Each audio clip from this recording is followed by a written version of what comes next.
দেখেন এখানে এত বড় একটা সিনেমা রিলিজ হচ্ছে, এত বড় একজন নায়কের, এত বড় একজন ডিরেক্টর পাশে বসা, সেখানে আসলে আমার মতো ক্ষুদ্র একটা মানুষের পার্সোনাল লাইফ সম্পর্কে প্রশ্ন করাটা আসলে একটু মানে কেমন একটু দৃষ্টিকটু দেখায় বা ফানি দেখায় আমার কাছে মনে হয়। প্রথমত তো শাকিব খান ভাইয়ের সিনেমায় গান করতে পারা মানেই হচ্ছে যে মানে বলতে গেলে বাংলাদেশে মানে সর্বোচ্চ একটা প্ল্যাটফর্মে গান করতে পারা আর কি।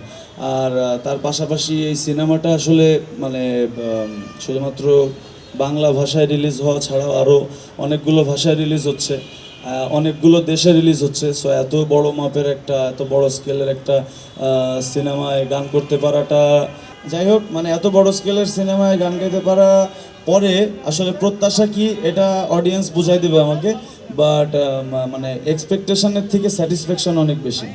থ্যাংক ইউ, অলরেডি গানটা গাইতে পেরেই আমি অনেক স্যাটিসফাইড। বাকিটা আপনারা বুঝাই দেন আপনাদের রেসপন্সে। এখনও তো মানে গানগুলো মানুষের সামনে আসেনি ওইভাবে আর কি, মানে প্রপারলি রিলিজ হয়নি। তবে এই যে আমি গান গাইছি, এটা আমি আমার বাবা মাকে যখন বলছি তারা অনেক খুশি হয়েছে। আমার যারা আত্মীয় স্বজন তাদেরকে যখন বলছি তারা খুশি হয়েছে, বন্ধুবান্ধব খুশি হয়েছে, ছোটো ভাই ব্রাদার খুশি হয়েছে। সো কথা হইতেছে যে যারা আমাকে ভালোবাসে তারা কিন্তু সবাই খুশি হয়েছে। তো সেই ক্ষেত্রে আমি মনে করি কি যে আমার সমস্ত অডিয়েন্সরা এই মুহূর্তে বা যারা আমার শ্রোতা আগে পরে ছিলেন, আছেন বা থাকবেন, সবারই খুশি হওয়ার কথা। নোবেল ভাই, আমি আব্দুল্লাহ জুবাইর, কাজ করি কালের কণ্ঠে। আপনার কাছে প্রশ্নটা হচ্ছে যে ব্যক্তি জীবন এবং কর্মজীবন, অর্থাৎ প্রফেশনাল লাইফ এবং পার্সোনাল লাইফ, কিছুদিন আগেও আপনি পার্সোনাল লাইফ নিয়ে বেশ বিব্রতকর একটা পরিস্থিতিতে ছিলেন। সেখান থেকে প্রফেশনাল লাইফে এসে একটা বড় সিনেমায় দুটি গান আপনি গেয়েছেন। সো সেই গানগুলোতে কতটুকু এফোর্ট দিতে পেরেছেন বলে আপনার মনে হয়, এবং দর্শক কতটুকু আপনার কাছ থেকে পাবে, এবং পাওয়ার পরে সেই জায়গা থেকে আপনি কি এক্সপেকটেশনটা রাখেন? আপনার পরে আমি প্রশ্ন করব নতুন যে নায়িকা মামুন ভাই পরিচয় করে দিচ্ছে তার কাছে, শাকিব খানের মতো যাকে এখন মেগাস্টার বলা হচ্ছে, সেই মানুষটার বিপরীতে কাজ করার অভিজ্ঞতাটা কেমন এবং কতটুকু সাহস সঞ্চার করে আসলে কাজটা করতে হয়েছে, সেটা তার কাছে আমার প্রশ্ন। আমি একটা কথা আপনাদের কাছে রিকোয়েস্ট করতে চাই, সেটা হচ্ছে যে আমরা এখানে দরদের প্রোগ্রাম এসেছি, তাই তো? কোশ্চেনগুলো আপনারা যদি দরদ রিলেটেড করেন সেটাই আমরা খুব খুশি হব।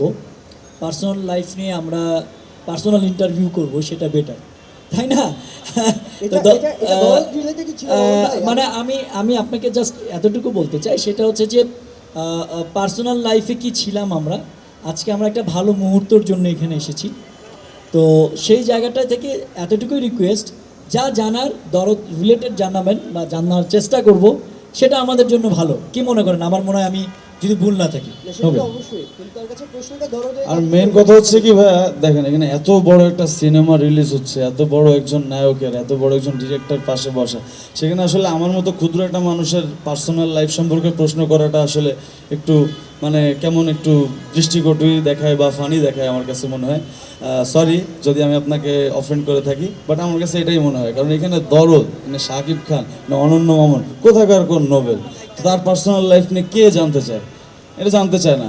গান করছি, গানটা ভালো হলে আশা করি মানে সবার সব কিছুই ভালো লাগবে ইনশাল্লাহ। অনন্য মামুন ভাইয়ের সাথে তো আমার অনেকদিন আগের থেকে পরিচয় বা ব্যক্তিগতভাবে পরিচয়। সো কিন্তু মানে মামুন ভাই আসলে মেবি হয়তো আমাকে দিয়ে কাজ করাতে মানে কি বলে দ্বিধাবোধ করতো, মানে সাহস পাইতো না যে লাইকে কাজটা কমপ্লিট হবে কি না, এরকম কিছু। তো হঠাৎ একদিন মামুন ভাই আমাকে টেক্সট দিলেন যে কি মাথাটা ঠান্ডা হয়েছে এখন, তাহলে চলো একটু কাজ করি। আমি ঠিক আছে ভাই। পরে অফিসে গেলাম, যাওয়ার পরে মামুন ভাই বিস্তারিত বললো, তারপরে তো ওই যে গান করা আর কি।